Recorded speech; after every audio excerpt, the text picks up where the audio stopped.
Captain Zara Exile stood on the bridge of the Galactic Alliance exploration vessel Nebula Seeker, her forearms crossed as she gazed at the holographic display before her. The ship had been charting the outer reaches of the Orion Arm for months, and until now, their mission had been uneventful.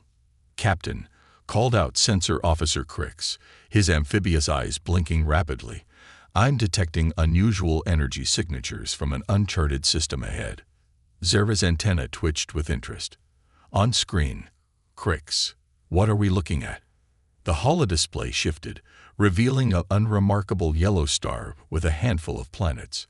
Third from the star was a blue-green world that immediately caught Zora's attention. "Life signs?" she asked, leaning forward. "Affirmative, Captain," Crix replied. "And not just microbial. I'm detecting complex life forms, artificial structures, and—" He paused, his webbed fingers dancing over the controls. "Captain, I'm picking up transmissions, thousands of them." The bridge crew fell silent, their diverse array of eyes, tentacles, and sensory organs all focused on the display. First contact was a rarity in the modern age, with most spacefaring civilizations having already joined the Galactic Alliance. "Communications Officer Lyre," Zara commanded, "can you isolate any of these transmissions?" Lyre, a being of pure energy contained within a humanoid exosuit, pulsed with excitement. "Working on it, Captain. The volume of data is overwhelming. I've never seen anything like it."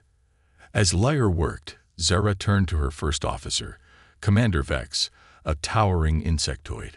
"Thoughts, Vex." Vex's mandibles clicked thoughtfully. "Caution is advisable, Captain. We should alert Alliance Command before proceeding further." Zara nodded, but before she could respond, a cacophony of sounds and images burst from the ship's communication array. The bridge was suddenly filled with a chaotic stream of information, snippets of alien music, flashing images of creatures Zora had never seen before, strings of incomprehensible text, and rapid-fire sequences of moving pictures. "By the cosmic egg," Lyre exclaimed, his form flickering wildly. It's everywhere. I can't control it." The crew watched in fascination and growing alarm as the barrage of information continued. Zara saw glimpses of a civilization both familiar and utterly alien, bipedal creatures in various attire, structures that reached into the sky, vehicles that seemed primitive yet complex. "Shut it down, Lyre," Zara ordered, her voice rising above the din. With visible effort, Lyre managed to terminate the connection. The bridge fell into an eerie silence. "Report," Zara demanded, looking around at her stunned crew. Crix spoke first, his voice trembling slightly. "Captain, in those few moments, we received more raw data than we typically process in a standard solar cycle." Vex chittered nervously. "The sheer volume is unprecedented. No known civilization broadcasts at such levels." Zara turned to her science officer, Dr. Ixel, a being composed of a swarm of microscopic organisms. The swarm coalesced into a vaguely humanoid shape as it processed the information. "Analysis, Dr. Ixel." The swarm buzzed softly before responding. "Fascinating, Captain. The transmissions appear to be a mixture of entertainment, information exchange, and personal communications, but there's something unusual about them." "Explain," Zora prompted. "The content is highly varied and emotionally charged," Ixel continued. "It ranges from factual data to elaborate fictions, from simple messages to complex narratives.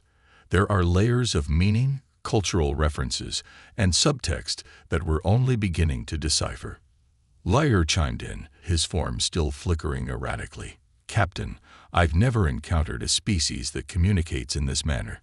It's as if their entire culture is being broadcast into space, unfiltered and uncensored." Zara frowned, her antenna drooping slightly as she considered the implications.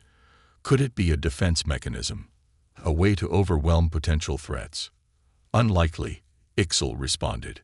"The transmissions don't appear to be directed. They're omnidirectional, suggesting the species might be unaware of their reach. Or unaware of us, Vex added ominously. Zora nodded, her decision made. Very well. We need to approach this methodically. Lawyer, work with Dr. Ixel to develop filters for these transmissions. We need to be able to study them without being overwhelmed. Crix, continue monitoring the planet but maintain our distance. Vex, prepare a preliminary report for Alliance Command. We may have just discovered something unprecedented. As the crew set about their tasks, Zora couldn't shake a feeling of both excitement and unease. In all her years of exploration, she had never encountered a species quite like this. The wealth of information pouring from the planet was enticing, a treasure trove of knowledge about a new civilization. But as she watched Lyre struggle to process the data, his usual composure shaken, she wondered if they were truly prepared for what they might find. The chaos and complexity of the transmissions hinted at a species unlike any in the Alliance. Whether that difference would prove to be a boon or a threat remained to be seen. One more thing, Zara added, her voice cutting through the busy hum of the bridge. Until we understand more about this civilization and the nature of these transmissions, I want all personnel to limit their exposure. We don't know what prolonged contact might do to our systems, or to us. As the Nebula Seeker held its position at the edge of the uncharted system, Zara gazed at the blue-green world on the display. Somewhere on that planet was a species broadcasting its entire existence into the cosmos, unaware that someone was now listening. And as the first filtered transmissions began to flow into the ship's databases, Zara couldn't help but wonder. What would they find in this ocean of information, and how would it change them? The information plague. 3 solar cycles had passed since the Nebula Seeker's momentous discovery. The unassuming yellow star system, now designated as 3991, had become the focus of intense study by the Galactic Alliance's top researchers. On the sprawling space station horizon, orbiting a gas giant in a nearby system, scientists from a dozen species worked tirelessly to unravel the mysteries of the transmissions from the third planet. Dr. Ixel, the swarm intelligence from the Nebula Seeker, floated in a containment field at the center of the main research hub. His microscopic components shifted constantly, forming and reforming as he processed vast amounts of data. The linguistic diversity is staggering, Ixel reported to the assembled team. We've identified over 7,000 distinct languages, with hundreds more regional variants. The dominant global languages appear to be. Suddenly, Ixel's swarm dispersed violently, scattering throughout the room before quickly reconstituting.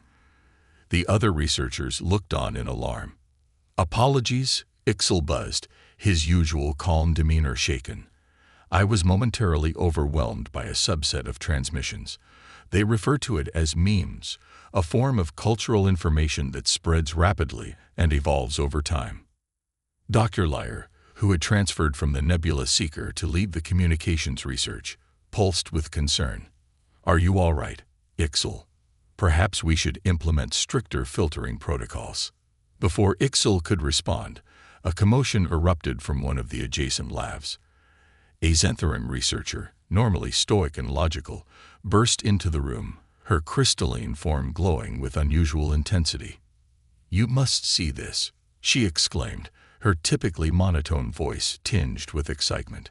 I've discovered the most fascinating aspect of the alien culture.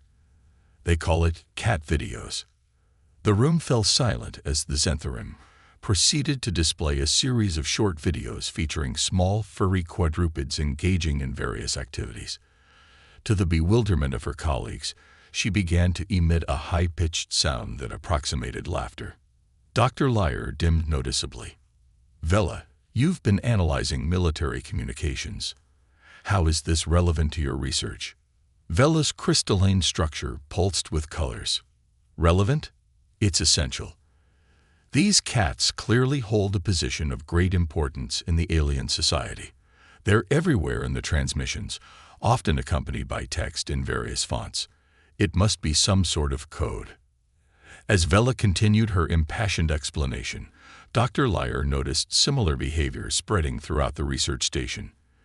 In the xenobiology lab, A team of Mulvarians had abandoned their study of the aliens' genetic structures and were instead engaged in a heated debate about something called flat Earth theory. The quantum physics division had somehow gotten sidetracked into an analysis of alien entertainment media, with particular focus on a narrative series about ice and fire. Alarmed, Lyre accessed the station's productivity logs. The results were shocking. In the past solar cycle, actual research output had dropped by 78%, while data consumption had skyrocketed. Researchers were spending countless hours immersed in the alien transmissions, but producing little of scientific value. "This is unprecedented," Lyre murmured to Ixel, who had managed to stabilize his form. "It's as if the information itself is infectious." Ixel's swarm swirled thoughtfully. "The human transmissions do seem to have an unusual effect on cognitive processes. The sheer variety and emotional charge of the content appears to be particularly stimulating to our diverse neurological structures." Their conversation was interrupted by a loud crash. A Volcran physicist, his tentacles wrapped around a makeshift percussion instrument, was attempting to recreate something he called a sick beat from a human musical transmission. "This is no longer just a scientific anomaly," Lyre declared, his energy form pulsing with resolve. "It's becoming a threat to the entire research operation. We need to inform Alliance Command immediately." As if on cue, the station's main communication array lit up with an incoming transmission from Galactic Alliance headquarters. The stern face of Admiral Zinn, a reptilian draconian, filled the main view screen. "Status report, Dr. Lyre," the Admiral demanded, her scales shifting color with impatience. Lyre hesitated, looking around at the chaos that had engulfed the research station. In one corner, a group of scientists were attempting to recreate a human social ritual they called a flash mob. In another, a xenolinguist was loudly proclaiming his newfound belief in something called astrology. "Admiral," Lyre began cautiously, "we've encountered some unexpected complications in our research." As Lyre explained the situation, Admiral Zinn's expression grew increasingly grave. Her scales darkened to a deep purple, a sign of severe concern among her species. "This is worse than we feared," Zinn said once Lyre had finished. "We've received similar reports from other research outposts studying the AS-3991 transmissions. It's not just your station, Dr. Lyre. This information plague is spreading." Lyre's energy form flickered with shock. "Spreading. But we've been careful to isolate our research." Zinn's eyes narrowed. "Apparently not careful enough. We've had incidents of researchers smuggling raw data out of secure facilities, eager to share their discoveries with colleagues. There are already reports of peripheral worlds becoming obsessed with human culture and neglecting critical infrastructure." The implications were staggering. Lyre realized that what they were dealing with was no longer just a scientific curiosity, but a potential threat to the stability of the entire Galactic Alliance. "What are your orders, Admiral?" Lyre asked, dreading the answer. Admiral Zinn's voice was heavy with the weight of her decision. "As of this moment, I'm declaring a Class 1 quarantine on the entire AS-3991 system and all research facilities studying its transmissions.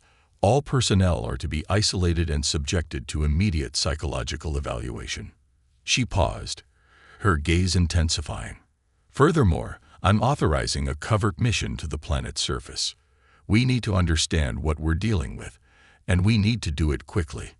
The fate of our civilization may depend on it."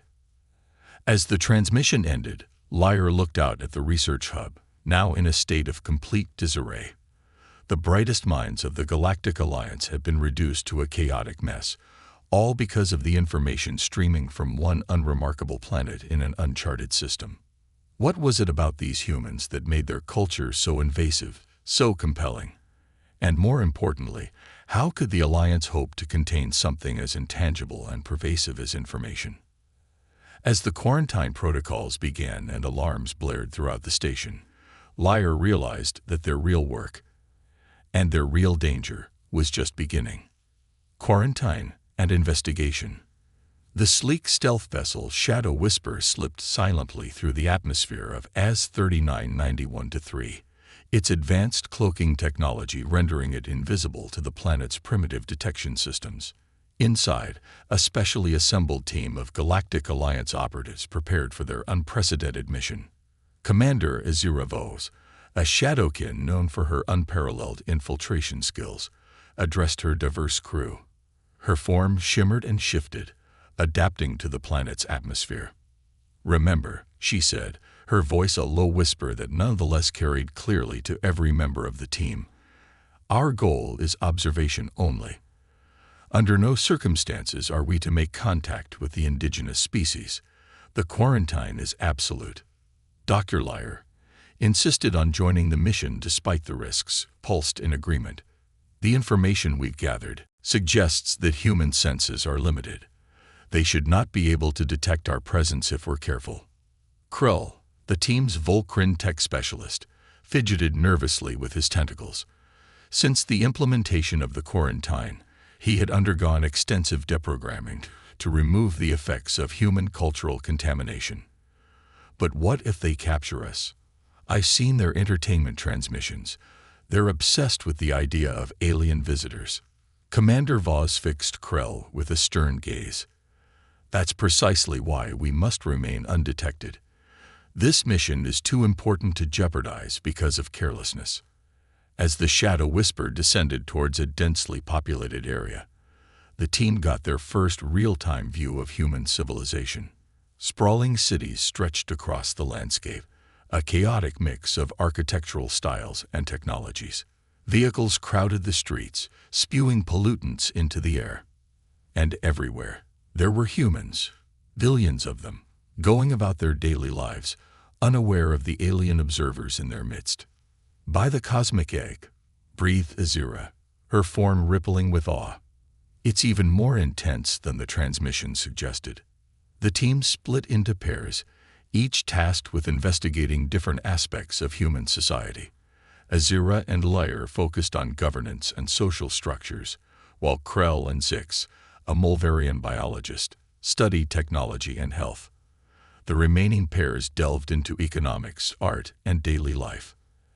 As they moved invisibly among the humans, the team was struck by the sheer diversity and complexity of the species. Unlike the largely homogeneous cultures of the Galactic Alliance, human society seemed to thrive on differences and contradictions. Azura and Lyre observed a political rally, marveling at the passionate debates and the concept of elected leadership. "Their governance systems are so inefficient," Azura noted.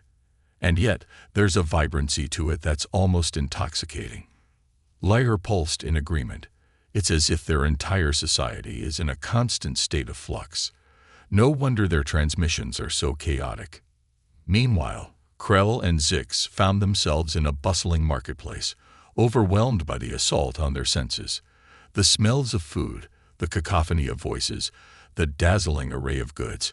It was a far cry from the sterile efficiency of Alliance commerce. "Look at this," Zix marveled, her compound eyes taking in every detail. "They have entire stores dedicated to objects with no practical purpose. They call it home decor." Krell's tentacles waved in confusion. "But why? What function does it serve?" "Aesthetics, perhaps," Zix suggested. "Or maybe it's tied to their concept of individual identity." "It's fascinating." As the day progressed, the team gathered an enormous amount of data, but they were left with more questions than answers.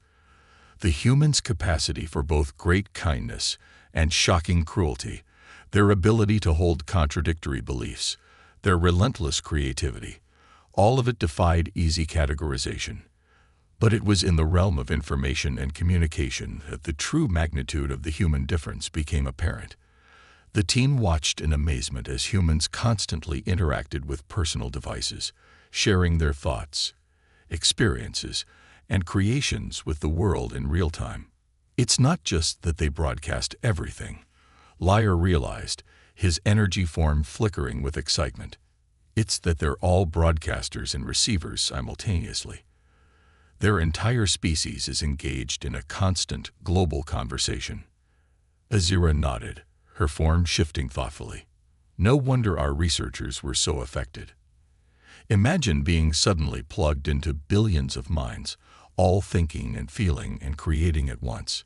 It would be overwhelming for anyone. As the mission neared its end, the team regrouped to share their findings. But as they prepared to return to the Shadow Whisper, an alarm sounded from Krull's equipment. "We've been detected," he exclaimed, his tentacles writhing in panic. Azira immediately shifted into crisis mode. "How? Our cloaking technology is far beyond their capabilities." Krull's appendages flew over his instruments. "It's not their official detection systems. It's their social media networks." Someone posted a blurry image of a strange distortion in the air. "It's going viral." The team watched in horror as the image spread across human networks at an incredible speed, accompanied by wild speculation and debate. Within minutes, the area was swarming with curious humans, many pointing recording devices at the sky. "We need to leave. Now," Azira ordered. As the Shadow Whisper lifted off, narrowly avoiding detection, the team realized that their mission had inadvertently confirmed their worst fears. The humans' information network was not just a broadcasting system. It was a vast, decentralized intelligence gathering and analysis tool, capable of detecting even the slightest anomaly. Back on the ship, as they broke atmosphere and engaged the FTL drive, the gravity of the situation sank in. They had gained crucial insights into human civilization. But at what cost? Had their very presence, however brief, irrevocably altered the course of human development? Azira turned to her team, her form now solid and resolute. "The Alliance Council needs to know everything. The quarantine may not be enough. These humans, they're not just a potential threat because of their information.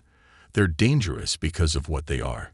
A species of billions of interconnected minds, constantly observing, thinking, creating." As the Shadow Whisper streaked through space, carrying its precious and potentially terrifying cargo of information, the fate of two civilizations, one ancient and vast, the other young and bursting with chaotic potential, hung in the balance. The human factor. The Galactic Alliance's Supreme Council chamber buzzed with tension. Representatives from 100 worlds sat in tiered rows, their diverse physiologies a testament to the Alliance's vast reach. At the center, Admiral Zen stood before a holographic display, her scales a deep, troubled green. "The report from the Shadow Whisper mission has been analyzed," she began, her voice grave.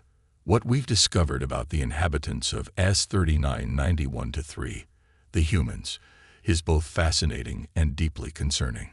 The holodisplay flickered to life, showing images and data from the covert mission.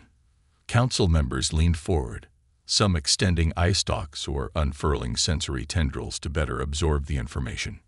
"Dr. Liar, if you would," Admiral Zinn gestured to the energy being, who floated to the center of the chamber. Liar's form pulsed with barely contained excitement. "Esteemed council members, what we've uncovered about human psychology and culture is unprecedented in our galactic experience. The human mind appears to be uniquely adapted to process and generate vast amounts of diverse information." The display shifted, showing neural scans of human brains alongside those of various Alliance species. Human neural pathways are incredibly dynamic, forming new connections at a rate that far exceeds our own. This neuroplasticity allows them to rapidly adapt to new information and ideas. A Zentharum counselor's crystalline form vibrated with skepticism. "Surely this is not unique. Many species exhibit adaptive intelligence." "True," Liar conceded, "but the human version is extreme. They don't just adapt. They seem to crave novelty and change. Their entire culture is built on a foundation of constant innovation and reinvention." The display now showed a dizzying array of human cultural artifacts, art, music, literature, and technology, all evolving rapidly over brief periods of time. This drive for novelty extends to every aspect of their existence, Liar continued. They are not content with mere survival or even comfort. They continuously push boundaries, ask questions, and imagine new possibilities. It's as if their entire species is engaged in a never-ending brainstorming session. A Mulvarian representative chittered nervously. But how does this make them dangerous? Surely, a species so focused on creativity cannot pose a significant threat. Admiral Zinn stepped forward, her expression grim. That's where you're wrong. The danger lies precisely in this creativity, combined with their unparalleled ability to share and build upon ideas. The holodisplay shifted again, this time showing the complex web of human communications, internet networks, social media platforms, and global information exchanges. Imagine, Zinn continued, a species where every individual is both a transmitter and receiver in a vast, chaotic network of ideas, where a single thought can be instantly shared, modified, and expanded upon by billions of minds. The potential for rapid advancement, or rapid destruction, is staggering. The council chamber erupted in murmurs and exclamations. A drachnoid elder raised a gnarled appendage. Surely you exaggerate, Admiral. No species could advance that quickly without destroying itself. Lawyer's form flickered anxiously. That's just it. They come close to destroying themselves repeatedly. But each time, they seem to pull back from the brink, often spurred on by the very crises they create. It's a cycle of creation and near destruction that drives their evolution at a frightening pace. The holodisplay now showed a timeline of human history, highlighting their rapid technological advancement. In just a few centuries, Lyre explained, they've gone from simple agrarian societies to the brink of interstellar travel. They've split the atom, begun to unravel the mysteries of their own genetics, and created artificial intelligences, and they show no signs of slowing down. A Volcran counselor's tentacles writhed in agitation. But the quarantine, surely it will contain them. Admiral Zinn's scales darkened. For now, perhaps. But we grossly underestimated their potential for growth. At their current rate of advancement, it's only a matter of time before they develop technologies that could pierce our quarantine. And when that happens, she let the implications hang in the air. The council chamber fell into an uneasy silence as the magnitude of the situation sank in. Lawyer's energy form pulsed softly, drawing attention back to the center of the room. There's one more factor to consider, he said, his tone somber. The human capacity for imagination. The holodisplay shifted one last time, showing a montage of human fiction. Stories of space travel, alien encounters, and cosmic wonders. For millennia, Lyre explained, humans have been imagining encounters with extraterrestrial life. They've created countless scenarios, from peaceful exchanges to interstellar wars. In a way, they'd been preparing for our existence long before they had any evidence of it. Admiral Zinn nodded grimly, which means that when they do break through the quarantine, they won't be encountering us as complete unknowns. They'll be meeting us with a wealth of preconceived notions, strategies, and expectations, some of which, by sheer chance and the law of large numbers, might be unnervingly accurate. The implications of this revelation rippled through the council. The idea that a species might be mentally prepared for cosmic coexistence before even leaving their planet was unprecedented. A Shadowkin counselor, her form barely visible, spoke up. So what you're saying is, we're not just dealing with a rapidly advancing technological threat. We're facing a species that has been psychologically priming itself for galactic citizenship for generations. Precisely, Lyre confirmed. The human factor isn't just their technology or their interconnected information networks. It's their mindset, their endless curiosity, their adaptability, and their capacity to imagine and prepare for the unknown. Admiral Zinn surveyed the council, noting the mix of fear, fascination, and uncertainty on the faces of the representatives. The question before us now is not just how to contain this potential threat, but whether we should. The humans represent a force of change unlike anything our stable galactic society has encountered. They could be our greatest threat, or possibly our greatest opportunity. As debate began to erupt among the council members, Zin shared a knowing look with Lyre. They both understood that whatever decision was made here would shape the future of not just humanity, but the entire Galactic Alliance. The human factor had introduced an element of unpredictability into a cosmos that had grown perhaps too predictable, too stagnant. For better or worse, the galaxy would never be the same. Galactic implications. The great debate raged for what felt like eons. The Galactic Alliance Council Chamber, once a place of measured discussion and orderly decision-making, had become a cauldron of conflicting viewpoints and passionate arguments. At the heart of it all was a simple question with far-reaching consequences: what should be done about the humans? Admiral Zin stood at the center, her scales shifting through a kaleidoscope of colors as she listened to the various factions state their cases. The chamber's holographic displays flickered constantly, showing simulations of potential outcomes, data from the Earth observations, and the increasingly alarming reports of information contamination spreading through Alliance space. "We must maintain the quarantine indefinitely," argued Councillor Vex, the insectoid's mandibles clicking furiously. "The risk of exposure to human culture is too great. We've already seen the chaos it's caused among our researchers. Imagine if it spread to the general population." A chorus of agreement rose from several corners of the chamber. But it was quickly countered by Councillor Lyra, a Melodian whose crystalline form resonated with every word. "And condemn ourselves to stagnation. The humans represent a fountain of creativity and innovation. We would be fools to turn our backs on such potential." "Potential for destruction, you mean?" retorted a Drachnoid elder, his ancient eyes narrowing. "Need I remind the Council of the humans' propensity for conflict? Their history is soaked in blood. Do we dare risk exposing our peaceful alliance to such violence?" The debate continued, growing more heated. Some argued for maintaining the quarantine but increasing covered studies of human culture. Others proposed a gradual, controlled introduction of human ideas to Alliance society. A few fringe voices even suggested preemptive action to neutralize the potential human threat. Through it all, Dr. Lyre observed silently, his energy form pulsing with each new argument. Finally, as the debate reached a fever pitch, Admiral Zin raised all four of her arms, calling for silence. "Esteemed colleagues," she began, her voice carrying the weight of countless stars, "we stand at a crossroads unlike any our alliance has faced before. The human question challenges not just our policies, but the very foundations of our galactic society."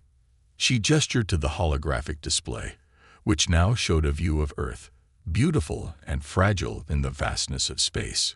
"We've prided ourselves on our stability, our harmony, our measured progress. But have we, in our quest for peace, lost something vital? Have we traded the fires of innovation for the comfort of the known?" Murmurs rippled through the chamber. Zin continued, her scales settling into a deep, resolute blue. "The humans, for all their flaws, possess a quality we've long forgotten: the courage to leap into the unknown, to risk everything for the chance of something greater. Yes, this makes them dangerous, but it also makes them invaluable." She turned to Dr. Lyre, nodding for him to speak, the energy being floated forward, his form shimmering with barely contained excitement. "What the Admiral suggests is unprecedented," Lyre began, "but so is the situation we face. I propose a third option, beyond simple quarantine or reckless exposure."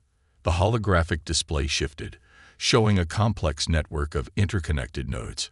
"We create a controlled interface between our civilizations," Lyre explained, "a buffer zone where we can gradually introduce human ideas and culture to our society, while simultaneously preparing humanity for the reality of galactic civilization." The chamber erupted in a mix of gasps, exclamations, and furious discussions. Lyre pressed on. "We've seen how human information affects us, but we've also seen our own resilience. Given time and proper preparation, we can adapt. We can learn to process the chaotic creativity of humanity without losing ourselves." Admiral Zin nodded, picking up the thread. Moreover, this approach allows us to guide humanity's development. We can help them channel their creative energies, temper their destructive tendencies, and prepare them for their role in a larger galactic community. And what of the risks? Demanded Counselor Vex.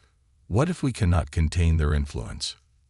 Zin's scales rippled with a mix of determination and something rarely seen in the stoic admiral, excitement. Then we adapt. We evolve. Perhaps it's time for the Galactic Alliance to embrace a little chaos, to rekindle our own spirit of adventure and discovery. The debate raged on, but there was a shift in the chamber's energy. The fear and uncertainty began to give way to cautious optimism, to the first flickering flames of anticipation. In the end, the decision was far from unanimous, but a consensus was reached. The Galactic Alliance would embark on the greatest experiment in its long history, a gradual, controlled integration of human culture and ideas into galactic society. As the council adjourned, Admiral Zin and Dr. Lyre stood before the holographic image of Earth, its blue oceans and swirling clouds a stark contrast to the technological marvels of the Alliance. "It won't be easy," Lyre mused, his form flickering with a mix of anxiety and anticipation. "We're in uncharted territory." Zin nodded, her scales settling into a deep midnight blue. "Indeed. But that's where the humans thrive, isn't it? In the unknown, the unexplored. Perhaps it's time we learn to do the same." As they watched, a satellite passed over Earth's night side, its lights a testament to humanity's ceaseless activity. Somewhere down there, billions of minds were thinking, creating, dreaming, unaware that their collective imagination was about to reshape the galaxy. "Send the order," Zin said softly. "Begin preparations for first contact. It's time to welcome humanity to the stars." Lyre pulsed in acknowledgement, his energy form expanding with excitement. As he moved to carry out the order, he couldn't help but feel a thrill of anticipation. The Galactic Alliance was about to change forever, and he would be at the forefront of this grand experiment. In the vast tapestry of the cosmos, a new thread was about to be woven, vibrant, unpredictable, and bursting with potential. The age of humanity in the galactic community was about to begin, and with it, a new chapter in the history of the universe itself. As the first tentative signals were prepared to pierce the quarantine barrier, a message of peace, of welcome, and of caution, the fate of two civilizations hung in the balance. The humans, with their chaotic creativity and boundless imagination, were about to meet a galactic society tempered by eons of stability and progress. What would emerge from this cosmic collision of cultures was anyone's guess, but one thing was certain: the galaxy would never be the same again.